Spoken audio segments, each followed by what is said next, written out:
गई इंद्रिये सुखाये जोगे वेदे कसाय नाणेय संयम दंसन लेसा भविया सम्मत सन्नी आहारे गुणजीवा पच्यती पाणासन्नाय मग्गणा ओय उव ओगो वियकमसो विसम तु परुवणा भणिया छाणाविय पज्जाविय जाय कुलकोडी संजू आसव्वे गहनादियेण भणिया कमेण 24 ठाणाणी. अंतिम शासनायक 1008 भगवान महावीर स्वामी की जय. द्वादशांग श्रुतदेवी की जय. स्वाध्याय कक्ष संपेपर्यंत आपणा सर्वांना चतुर्विध आहाराचा त्याग असणार आहे. 24 स्थान चर्चा आपण बघतो आहे आणि या अंतर्गत आमच्या पर्याप्तींचं वर्णन सुरू आहे. 6 पर्याप्ती आपण बघत आहोत आणि 6 पर्याप्तीमध्ये आम्ही प्रश्नोत्तरी बघतो आहे आणि 6 पर्याप्तीमध्ये कोणकोणसी मार्गणा से अतीत जीव हो सकता है, कोणत्या मार्गणा त्या जीवाला राहणार नाही पर्याप्तीत हे आपल्याला बघायचं आहे. तर 6 पर्याप्ती वाले 5 मार्गणाओं से अतीत हो सकते है. ज्या 24 प्रकारच्या मार्गणा सांगितल्या, गई इंद्रिये सुखाये जोगे हे जे आपण म्हणतो या मार्गणा आहे. आणि या मार्गणांमध्ये जीव आता पर्याप्तीच्या अपेक्षेने मार्गणातीत या सगळ्याच्या कसा कुठे कोणत्या याच्यामध्ये होऊ शकतो हा प्रश्न आहे. तर पहिल्यांदा सांगितलं की 5 मार्गणांमध्ये हा 6 पर्याप्तीच्या अतीत होऊ शकतो. पहिल्यांदा सांगितलं योग मार्गणा. इंद्रिय मार्गणा तर गती मार्गणा तर राहणार आहे शेवटपर्यंत, मनुष्य गती नामकर्माचा उदय आहे. इंद्रिय मार्गणा राहणार आहे कारण पंचेंद्रियचा उदय आहेच. काय पण त्या ठिकाणी राहणार आहे तसं काहीकच म्हटल्या जातो. आता योग आला 4थ्या नंबरची मार्गणा. तर अयोग अवस्थेमध्ये हा पर्याप्तीच्या अतीत आहे. म्हणून योग मार्गणेमध्ये 14व्या गुणस्थानाच्या अपेक्षेने हा 6 पर्याप्तीच्या अतीत म्हटल्या जातो. वेद मार्गणेच्या अपेक्षेने सर्व गुणस्थान के अवेद भाग से 14वें गुणस्थान तक हा पर्याप्तींनी रहित पाहिजे, रहित आहे. नंतर कषाय मार्गणामध्ये 11 पासून 14व्या गुणस्थानापर्यंत, लेशामध्ये 14व्या गुणस्थानाच्या अपेक्षेने आणि संज्ञीमध्ये 13व्या आणि 14व्या गुणस्थानाच्या अपेक्षेने हा त्या ठिकाणी पर्याप्ती रहित म्हटल्या जातो. सोपं आहे. पुढचं आता 5 पर्याप्तींचं कोष्टक आपल्याला लावायचं आहे. 5 पर्याप्ती ज्या जीवाला आहे त्याचा अर्थ तो जीव हा द्विनिंद्रियापासून असंज्ञी पंचेंद्रियापर्यंत त्या ठिकाणी लावावा लागतो, पाहावा लागतो. कारण 5 पर्याप्ती याचा अर्थ त्याला भाषा पर्याप्ती आहे, फक्त शेवटची मनोपर्याप्ती त्या ठिकाणी नाही. त्याला आहार पर्याप्ती, नंतर शरीर पर्याप्ती, इंद्रिय पर्याप्ती, श्वासोश्वास पर्याप्ती आणि भाषा पर्याप्ती या 5 पर्याप्ती ज्याच्या जीवनात आहे तो 5 पर्याप्तकवाला जीव आपल्याला बघायचा आहे. आता या 5 पर्याप्ती असणाऱ्या जीवाची गती कोणती राहील? तर एकच गती त्या ठिकाणी संभवू शकतं. कारण असंज्ञी पंचेंद्रियापर्यंतचे जीव हे कोणते आहे? केवळ तिर्यंच गतीतले आहे. बाकीच्या 3 गतीमध्ये जीव नियमपूर्वक संज्ञीच असतो. मनुष्य, देव आणि नारकी हे संज्ञीच आहे. त्यामुळे या ठिकाणी जो आम्हाला भेद लावायचा आहे 5 पर्याप्तीच्या अपेक्षेने तो असंज्ञी जीवापर्यंत येणार आहे आणि म्हणून त्या ठिकाणी गती लावायची आहे ती तिर्यंच गती लावायची आहे. इंद्रिय किती लागतील? पंचेंद्रिय 1 ते 5 नाही, 5 पर्याप्तीवाले पंचेंद्रिय 2 पासून 5 असंज्ञीपर्यंत. द्विनिंद्रिय, तीनेंद्रिय, चतुरेंद्रिय आणि पंचेंद्रिय. पंचेंद्रियामध्ये असंज्ञी पंचेंद्रियच घ्यायचा परत. नंतर काय मध्ये त्रसं काय? सगळे त्रसकायिक राहणार आहे. योगामध्ये आता काही महत्वाचं आहे, जसं योग आहे. 5 पर्याप्तीमध्ये योग कोणते राहतील? मनाचे राहणार नाही, वचनाचा राहिला तर एक अनुभव वचन योग राहील, आणि कायेचा राहिला तर 5 पर्याप्तीवाले ज्योतिर्यंच गतीचंच असतात, म्हणून त्यांना औदारिक काय योगच राहील, वैक्रियक राहणार नाही. म्हणून अशा प्रकारे एक वचनाचा आणि एक कायेचा असे 2 योग त्यांना राहतील. वेद म्हटलं तर नपुंसक वेद आणि पंचेंद्रियाच्या अपेक्षेने तिन्ही पण राहतील. तिन्ही पण द्विनेंद्रिय, तीनेंद्रिय, चतुरेंद्रिय या जीवांच्या अपेक्षेने केवळ नपुंसक वेद, आणि पंचेंद्रिय जीवाच्या अपेक्षेने 3ही वेद आहेत. कशाच्या अपेक्षेने? सेम 16 कषाय, 9 कषाय. 9 कषायामध्ये स्त्रीवेद, पुरुष वेद हे ऑप्शनल पंचेंद्रियासाठी, आणि 1 नपुंसक वेद सर्वांसाठी कॉमन. अशा रीतीने योगाचे 9 भेद म्हणजे 9 पण राहणार आहे. या अपेक्षेने पण म्हणजे जे असंज्ञी पंचेंद्रिय त्या अपेक्षेने 9 राहतील, चतुरेंद्रियापर्यंत 7 राहतील, 2 कमी करा. कषाय. नंतर ज्ञान मतिश्रुत आणि कुमती कुश्रुत. कुमती आणि कुश्रुतच राहतील बस. अवधी ज्ञान सौधी पंचेंद्रिय जीवांना असतं, त्यामुळे अवधी ज्ञान पण असणार नाही. संयम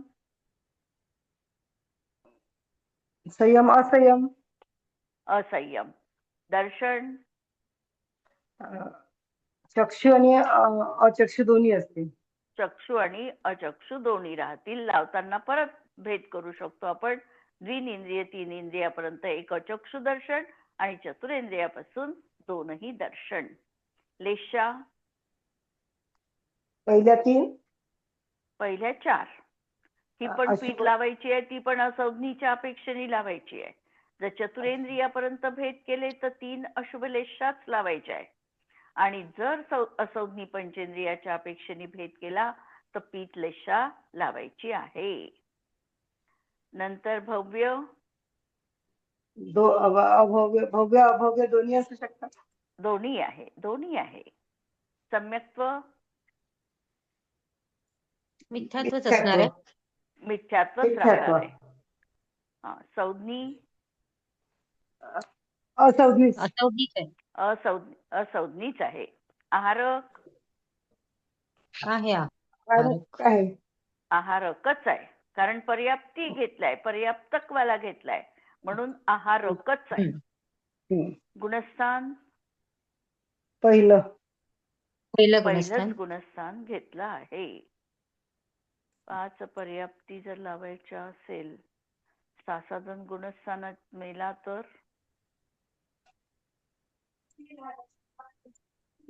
होऊ शकतो. 4 पर्याप्तीवाला पण इथे बरोबर आहे. आता इथे सासाधन मध्ये मेला तर का नाही घ्यायचा? कारण पर्याप्ती पाहत आहे, पर्याप्तक पाहत आहे. सासाधन मध्ये जर तो मेला तर पर्याप्तक अवस्था होईल त्याची, आणि ती इथे बघायची नाहीये. पर्याप्तक जीव तो मिथ्या दृष्टी. पण आपण असंज्ञी जीव पाहत आहे की नाही? असंज्ञी आहे ना, मग तिथे काही प्रश्नच नाही ना, म्हणजे दुसऱ्या गुणस्थानात येण्याचा प्रश्नच नाही. म्हणूनच हा मिथ्या दृष्टीच आहे. पण जर आपण मिश्र अवस्था पाहिली, औदारिक मिश्र, तर या औदारिक मिश्र अवस्थेमध्ये सासाधन सम्यक्त्व असू शकतं. आपण लावले ना जीव समास लावताना, आपण एक चार्ट लावला, आठवतो का?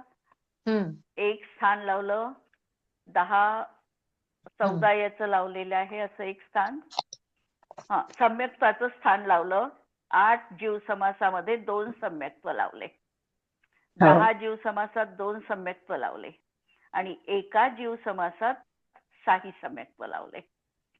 जीव समासाच्या अपेक्षेने आपण हे कोष्टक लावलेलं आहे. थोडा विचार करा त्याच्यावर. 8 जीव समासामध्ये 2 सम्यक्त्व लावले, कोणतं? मिथ्यात्व आणि सासादन. मिथ्यात्व. कसं लागलं ते आठवते? मरण म्हणजे याच्या अपेक्षेनेच लागलं, पण अपर्याप्त अवस्थेत राहते असं. सासादन मध्ये एखादा जीव आहे, त्या जीवानी शेवटचा त्याचा अंतर्मुहूर्त आयुष्य शिल्लक राहिलेला आहे आणि त्यावेळेला प्रथमोपशम सम्यक्त्वाची त्याला प्राप्ती झाली. प्रथमोपशम सम्यक्त्वाची प्राप्ती झाल्यानंतर समजा त्यांनी पहिल्यांदा आयुबंध केलेला आहे. प्रथमोपशम सम्यक्त्वाचा काळ 6 आवली किंवा एक समय शिल्लक राहिलेला असताना त्याला अनंतानुबंधी 4 पैकी एकाचा उदय आला. त्याचं गुणस्थान झालं दुसरं. या दुसऱ्या गुणस्थानात त्याचं जर मरण झालं तर तो जीव काय काय बनू शकतो? क्लिअर? प्रश्न क्लिअर झाला? एखादा जीव सासादन गुणस्थानात मरण पावला तर तो कुठे कुठे जन्म घेऊ शकतो? एकेंद्रिय होऊ शकतो. एकेंद्रिय होऊ शकतो. कोणता एकेंद्रिय होतो? पृथ्वी. अग्निकायिक मध्ये जात नाही आणि जल आणि पृथ्वीकायिक मध्ये जात नाही. नाही, अग्नी आणि वायू. आणि वायू होत अग्नी आणि वायुकायिक मध्ये जाणार. अग्निकायिक आणि वायुकायिक मध्ये जात नाही. पृथ्वी, पाणी आणि वनस्पती होऊ शकतो, है ना? पण पृथ्वीमध्ये कोणता जीव बनतो? तो पृथ्वी कायिकामध्ये बादरच बनतो, सूक्ष्म बनत नाही, है ना? म्हणून पृथ्वीकायिक बादर, जलकायिक बादर, वनस्पतीमध्ये सप्रतिष्ठित प्रत्येक आणि अप्रतिष्ठित प्रत्येक हे बादरच आहे. नंतर द्विनिंद्रिय, तीनिंद्रिय, चतुरेंद्रिय आणि असंज्ञी पंचेंद्रिय. या 8 जीव समासामध्ये किती सम्यक्त्व राहतात? 2 सम्यक्त्व राहतात. कोणतं? मिथ्यात्व आणि सासादन. मग मला इथे प्रश्न हा विचारायचा होता की इथे एकच सम्यक्त्व का घेतलं बा? फक्त इथे कोणती अवस्था पाहिली? मिश्र अवस्था पाहिली आहे. पर्याप्तक अवस्था पाहिलेली आहे, अशी अवस्था बघितली नाही. म्हणून या ठिकाणी पर्याप्तक तो जीव झाला, मरण झालं त्याचं. अपर्याप्तक अवस्थेत त्याला सासादन सम्यक्त्व आहे, असू शकतं. पर्याप्तक झाला की तो नियमपूर्वक मिथ्यात्वातच येतो आणि म्हणून त्याला एक मिथ्यात्वच सम्यक्त्व राहील किंवा पहिलं गुणस्थानच त्याचं होईल. हे क्लिअर झालं? त्या चार्ट वरून आपण बघितलं. ठीक आहे? आता म्हणून इथे एक मिथ्यात्व घेतलं. संज्ञी, आता तो जीव कसा आहे? असं गुणस्थान पर्यंत झालंय आपलं. गुणस्थान पहिलंच मिथ्यात्व गुणस्थान. जीव समास आता द्विंद्रिय, तींद्रिय, चतुरेंद्रिय आणि असंज्ञी पंचेंद्रिय. हे जीव समास याचे राहतील. पर्याप्तक आहे म्हणून द्विनिंद्रिय, तीनिंद्रिय, चतुरेंद्रिय आणि असंज्ञी पंचेंद्रिय हे 4. पर्याप्ती किती राहील? 5. म्हणजे मनोपर्याप्ती नाही राहणार. मनोपर्याप्ती नाही राहणार. प्राण किती राहतील? हो,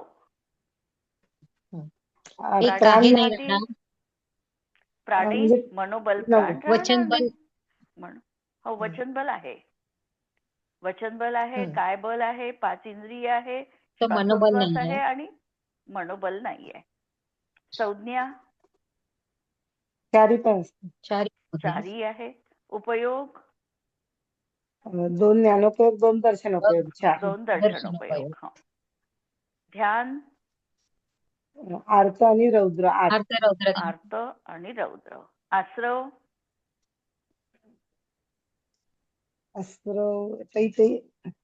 एक इंद्रिय, एक अविरती कमी होईल. एक अविरती कमी होईल. असंज्ञ आहे म्हणून मनासंबंधीची अविरती कमी झाली. नंतर कषायाच्या बाबतीत 25 कषाय आहे आणि योगाच्या बाबतीत 2च योग आहे. एक वचन योग, अनुभव वचन योग आणि नंतर एक काय योग, औदारिक काय योग. हे 2च योग आहे. म्हणून 43 प्रकारांनी 5 पर्याप्तीवाल्या जीवाला आश्रवाची कारण असणार आहे. जाती द्विंद्रियापासून 10 लाख असौदी पंचेंद्रियापर्यंतच्या पंचेंद्रियापर्यंत 2-2 लाख आहे त्या जाती. अशा तऱ्हेने असौदी पंचेंद्रियापर्यंतच्या जाती आणि कुल 67.5 लाख कुल, लाख करोड कुल. प्रश्न आता, क्या सभी 5 पर्याप्ती वालों के 3 वेद होते हैं? आता आपण पाहिलं वेद, याच्यामध्ये वेद मार्गणीमध्ये लावताना 5 पर्याप्ती वाल्याला सगळ्याच जीवांना 3 वेद असतील का, की काही अपवाद आहे किंवा काही नियम बाह्यपणा आहे? अपवाद आहे ना. आपण ते 4 पर्यंत तर नपुंसक वेदच आहे. आणि असौदी पंचेंद्रियांना 3 आणि असौदी पंचेंद्रियांनाच फक्त 3 वेद संबोधतात.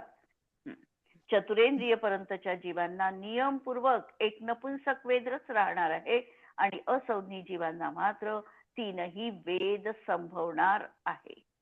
म्हणून सौज्ञी नहीं 5 पर्याप्ती वालों के द्विनिंद्रिय से चतुरेंद्रिय पर्यंत तथा असौदी पंचेंद्रिय तिर्यंचों में जो सम्मूर्छन जन्म वाले हैं उनके तो केवल एक नपुंसक वेद ही होता है. मात्र असौदी पंचेंद्रिय तिर्यंचों में जो गर्भ जन्म वाले हैं उनके तीनों वेद बन जाते हैं. इसी प्रकार कुलों के इसी प्रकार इन्हीं के 25 कषाय भी जाननी चाहिए. प्रश्न मग असाही असू शकतो, सगळ्यांनाच 25 कषाय असतील का? त्याचंही उत्तर हेच येणार आहे की सगळ्यांना 25 नाही, चतुरेंद्रियापर्यंत 23 कषाय राहतील आणि सम्मूर्छन वाल्यांनाही 23 राहील आणि गर्भज वाल्यांना 25 कषाय राहतील. 5 पर्याप्ती वालों के कितने योग होते हैं? आता लावलं आपण 5 पर्याप्ती वाल्या जीवांना किती योग राहतात? 2 योग. औदारिक काय योग आणि अनुभय वचन योग. यद्यपि असौदी जीवों के औदारिक मिश्र एवं कार्माण का योग भी होता है, लेकिन उनके जब ये दोनों योग होते हैं तब 5 पर्याप्तियां नहीं होती, क्योंकि 5 पर्याप्ती पूर्ण होने पर ही जीव पर्याप्तक होता है. म्हणून सांगितलं, जर मिश्रच्या अपेक्षेने लावायचं असेल, कार्माण अपेक्षेने लावायचं असेल तर 2 योग आणखी वाढवू शकतो, परंतु ती अपेक्षा इथे लावलेली नाही. पर्याप्तक झाल्यानंतरचीच अवस्था लावलेली आहे आणि म्हणून त्याला एकच औदारिक कायोगच मानलेला आहे आणि एक अनुभय वचन योग. क्या सभी 5 पर्याप्ती संबंधी जातिया में चक्षु दर्शन होता है? नाही. 5 पर्याप्ती वाल्याला चक्षु दर्शन आहे का? ते पण आता लावलं आपण. कसं लावलं? द्विंद्रिय आणि तींद्रियांना नाही राहणार, चतुरेंद्रिय आणि असौदी पंचेंद्रियांना राहणार नहीं. 5 पर्याप्ती संबंधी जातियों में से मात्र 6 लाख जातियों में चक्षु दर्शन होता है. चतुरेंद्रिय की 2 लाख, असौदी पंचेंद्रिय की 4 लाख. सौदी असौदी पंचेंद्रिय की जातियां अलग अलग नहीं है, क्योंकि पंचेंद्रिय तिर्यंचों में ही सैनी असैनी का विभाजन है. काल जसं आपण पाहिलं ते स्पष्टीकरण इथे आलंच आज, की सौज्ञी आणि असौज्ञी अशी पंचेंद्रियाच्या जाती 2 अलग लावलेल्या नाही. असौज्ञीच्याही सांगताना सांगतील जाती 4 लाखच आणि सौज्ञी पंचेंद्रियाच्याही जाती सांगताना लावतील 4 लाखच. हे काही वेगवेगळं त्यांनी केलेलं नाही. यद्यपि द्विनिंद्रिय तीनिंद्रिय की असौज्ञी जीवों में यद्यपि द्विनिंद्रिय तीनिंद्रिय भी असौज्ञी जीवों में आते हैं, लेकिन उनके चक्षु दर्शन नहीं होता है. इस प्रकार कुल का विवरण भी जानना चाहिए. इनके 52 लाख करोड़ कुल होते हैं. क्या सभी 5 पर्याप्ती वालों के 4 लेशाएं होती है? परत हाच प्रश्न आहे. परत त्या ठिकाणी उत्तर लेशा काढून टाकायची. सभी 5 पर्याप्ती वालों के 4 लेशाएं नहीं होती, मात्र असौधी पंचेंद्रियों के ही पीत लेशा होती है, शेष जीवों के तो 3 अशुभ लेशाएं ही होती है। क्या 5 पर्याप्ति वाले सभी असौधी होते हैं? 5 पर्याप्ति वाले सगळेच असौधी आहे का? सगळेच असौधी आहे। यद्यपि सौधी असौधी के भेद पंचेंद्रिय तिर्यंच के ही कहे जाते हैं, फिर भी जिनके मन नहीं पाया जाता उन्हें असौधी कहते हैं। एकेंद्रिय आदि जीवों में भी मन नहीं होता, इसीलिए वे भी असैनी हैं। यहाँ 5 पर्याप्ति वाले असैनियों में से एकेंद्रिय को छोड़कर द्विनिंद्रिय आदि असौधी पंचेंद्रिय पर्यंत को ग्रहण करना चाहिए। का सोडलं? 5 पर्याप्ती वाला पाहत आहे आणि एकेंद्रिय जीवाला 4 पर्याप्ती आहे, म्हणून द्विनिंद्रियापासूनचे जीव असौधी म्हटल्या गेले। 5 पर्याप्ती वालों के कितनी अविरतियां होती है? परत अविरतीचा प्रश्न आला। अविरतीच्या प्रश्नामध्ये परत अविरती आपल्याला वाढवत जाव्या लागणार आहे। द्विनिंद्रियाला अविरती वाढविताना त्या ठिकाणी किती लावाव्या लागतील?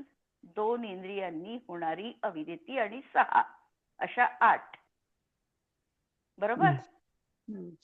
रसनेंद्रियांनी आणि स्पर्शनेंद्रियांनी अशा 2 तऱ्हेनी ते ताब्यात ठेवू शकत नाही ह्या 2, आणि षटकाईक जीवाची विराधना द्विनिंद्रियाकडून पण होतेच, म्हणून त्या कॉमन 6 आणि ह्या 2 अशा मिळून 8 प्रकारच्या अविरती या कुणाला राहतील? द्विनिंद्रिय जीवाला। 3 इंद्रियाला 1 वाढत जाईल। अशा प्रकारे असौधी पर्यंत 11 अविरती लागतात। द्विनिंद्रिय जीवों के 8 षटकाईक जीवों की हिंसा संबंधी तथा 2 इंद्रिया तत्वश में न होना, 3 इंद्रिय, चतुरेंद्रिय, असौधी, पंचेंद्रिय अशा प्रकारे लावलेले आहे 11 अविरती। 5 पर्याप्ती वालों के आणि 5 घ्यायच्या ना, 5 कोणत्या? 5 पर्याप्ती 11 मध्ये 11 मध्ये मन संबंधी आहे का? 5 इंद्रिय घ्यायचे, मन सोडून द्यायचं। मन ताब्यात न ठेवणं, मन सोडून द्यायचं हे सोड। 5 पर्याप्ती वालों के प्राणों संबंधी कौन कौन से विकल्प नहीं होते हैं? कोणते विकल्प त्यांचे प्राणांसंबंधी असणार नाही 5 पर्याप्तीमध्ये? प्राण किती? 9। मनोबल राहणार नाही, मनाचं काम, मनोबलासंबंधीचा विकार म्हणजे विकल्पच राहणार नाही, म्हणून प्राणों जीव 5 विकल्प नहीं होते। 4 प्राण, 4 एवं 6 पर्याप्ती वालों के एकेंद्रिय तथा संयोग केवली भगवान के। 4 प्राण कुणाला आहे? एकेंद्रिय आणि संयोग केवली भगवान। एकेंद्रिय आणि इकडे संयोग केवली भगवंतांना।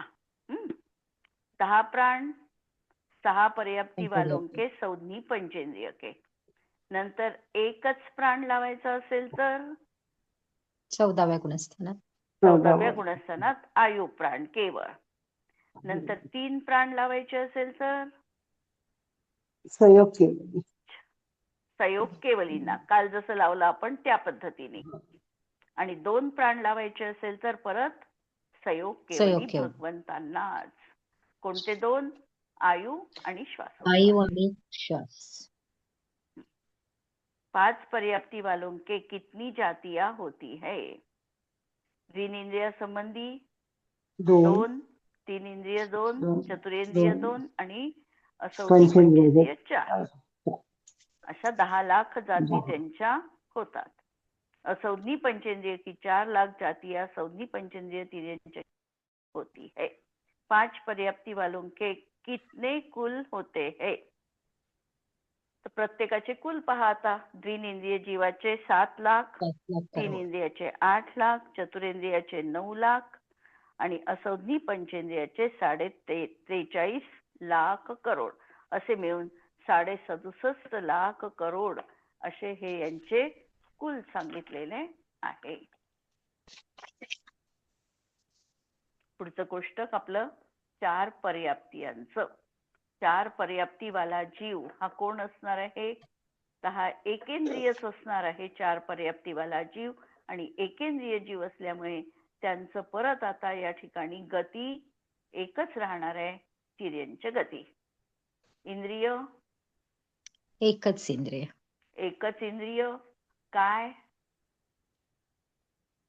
पाच काय? पाच स्थावर स्थावर काय? काय? पाच स्थावर काय? पाच स्थावर काय? हा. योग औदारिक काय योग? एकच काय योग राहील आता. औदारिक काय योग एकच. पर्याप्ती लावली म्हणून एकच. हम्म. वेद नपुंसक. नपुंसकच वेद. कषाय 23. 2 वेद कमी होतील. हा, 2 कमी म्हणजे 16 आणि 7 हा. असे किती? 23 कषाय. 23.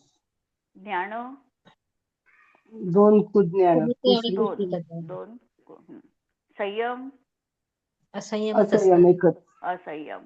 दर्शन अचक्षु दर्शन. अचक्षु दर्शन. लेशा 3. पहिल्या 3. कृष्ण कापूर. अशुभ लेशाच. भव्य दोन्ही असतील. दोन्ही असेल. सम्यक्त्व मिथ्यात्व मिथ्यात्वच.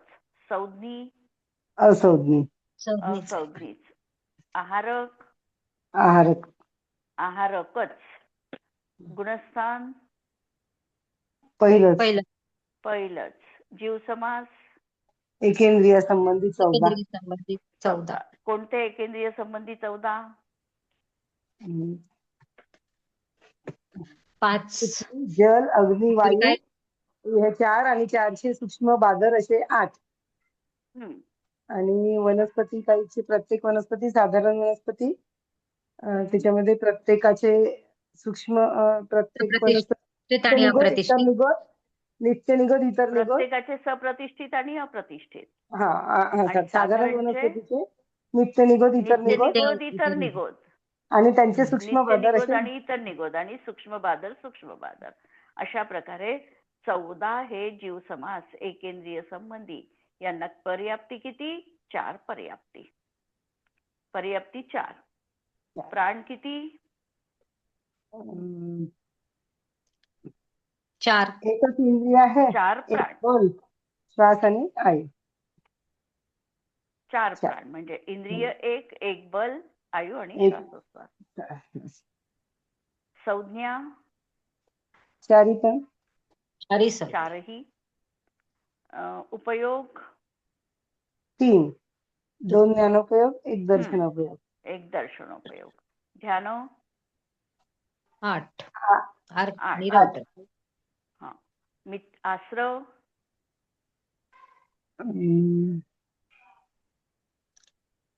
आता इथे अविरती कमी झाल्या. आहे.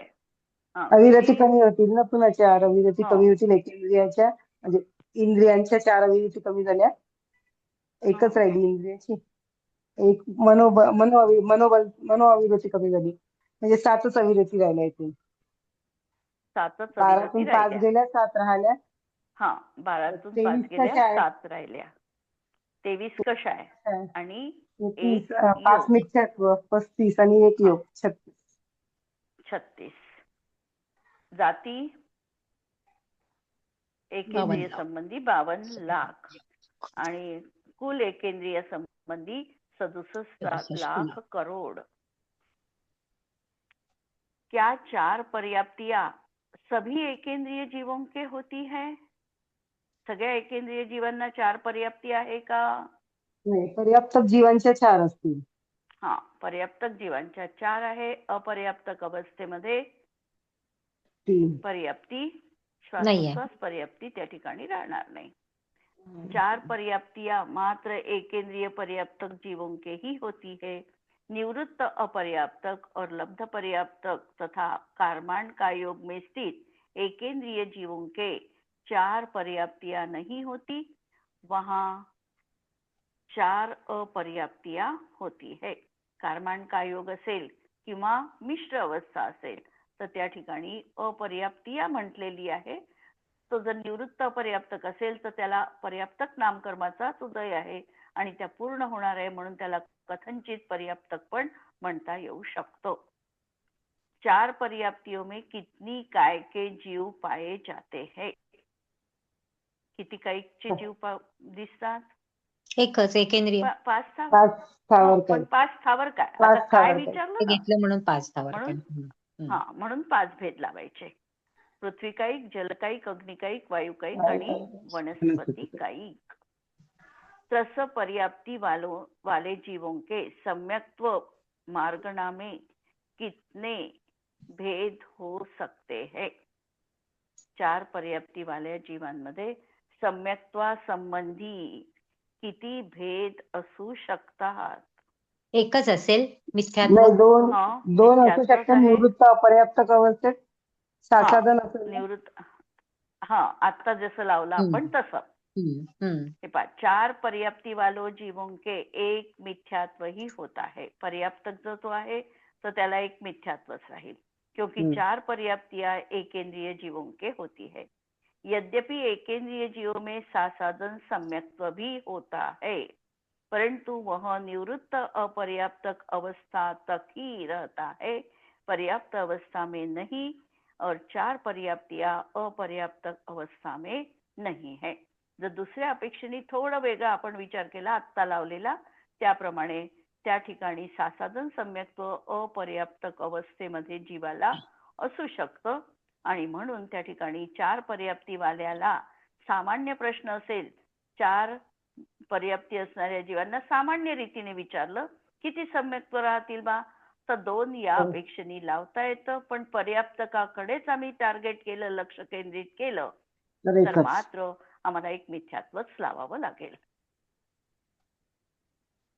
क्या 4 पर्याप्ती वाले मिथ्यात्व से रहित भी हो सकते हैं? रहित होईल का ते 4 पर्याप्ती वाले जीव? हे आता पाहिलं तसं सासाधन सम्यक्त्व तेवढ्या अपेक्षेने लावता येईल. बस. 4 पर्याप्ती वाले मिथ्यात्व से रहित नहीं हो सकते, क्योंकि 4 पर्याप्ती पूर्ण होने के पहले ही उनके मिथ्यात्व के उदय से रहित सासाधन गुणस्थान समाप्त होकर मिथ्यात्व का उदय आ जाता है.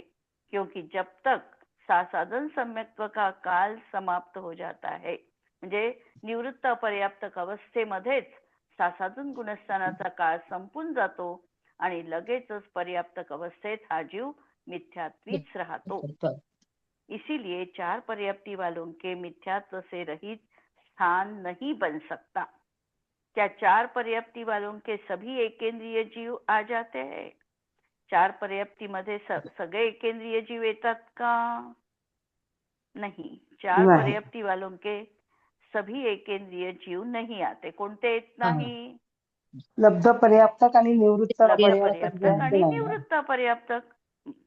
क्योंकि सभी एकेंद्रिय जीव पर्याप्तक ही हो ऐसा कोई नियम नहीं. कोई एकेंद्रिय जीव ऐसे भी होते हैं जिनकी 4 पर्याप्तियां नहीं होती, जैसे लब्ध पर्याप्तक के पर्याप्ति पूर्ण होने के पहले ही मरण को प्राप्त होता है, और निवृत्त अपर्याप्तक आहार और शरीर पर्याप्ति पूर्ण होने से पहले निवृत्त अपर्याप्तक कहलाते हैं. तब तक उनके 4 पर्याप्तियां कैसे हो सकती है? अशा प्रकारे त्यांनी विचारलं की पर्याप्ती पूर्ण झालेल्या नाही आहे बा, 2च पर्याप्ती होईल पूर्ण, आणि तरी त्यांना पर्याप्तक कसं म्हणता येईल, म्हणून या अपेक्षेने त्यांनी ते जीव सोडले. 4 पर्याप्ती वालों के औदारिक मिश्र एवं कर्माण का योग क्यों नहीं होता? क्यों नहीं होता? कारण त्यांची आम्ही पर्याप्तक अवस्था बघितली ना. 4 पर्याप्तियां पर्याप्त अवस्था में ही होती है. निवृत्त अपर्याप्तक अवस्था शरीर पर्याप्ति पूर्ण होने तक ही रहती है. इस अवस्था में जीव के औदारिक मिश्र का योग रहता है तथा विग्रह गति में कर्माण का योग होता है, जहाँ पर्याप्तियां नहीं होती. इसीलिए 4 पर्याप्ति वालों के औदारिक मिश्र और कर्माण का योग नहीं होता है. बाकीचे प्रश्न आपण उद्याला पाहू. समुच्चय प्रश्न. जिनवाणी के ज्ञान ते तुझे लोकालो, तो जिनवाणी मस्तक नमो सदा देत हो. नमो अरिहंताणं नमो सिद्धाणं नमो आयर्याणं नमो उवच्छायाणं नमो लोये सव्वसाहुणं. सर्वांना जय जिनेंद्र.